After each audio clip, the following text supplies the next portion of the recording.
এই নাও বিস্কুটটা ধরো, এই বড়টাও ধরো, এই নাও এটাও ধরো। এই বিস্কুট গুলো ওই ঠাকুর ঘরে একটা রেখে আসো, আর শ্বশুরের ঘরে একটা রেখে আসো, আর ওই বাচ্চাদের ঘরে একটা রেখে আসো, আর চালের ড্রামের ঘরে একটা রেখে আসো। কেন ওই বিস্কুটে ইঁদুর মারা বিষ লাগিয়েছি।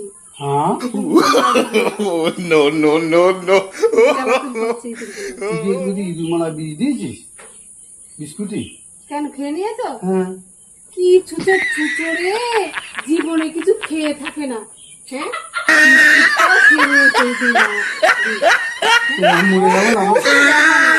ওই আমি পাড়ার লোকের কাছে শুনেছি ইঁদুর মারা বিষ খেলে কিছু হয় না, ওই একটু পায়খানা হবে।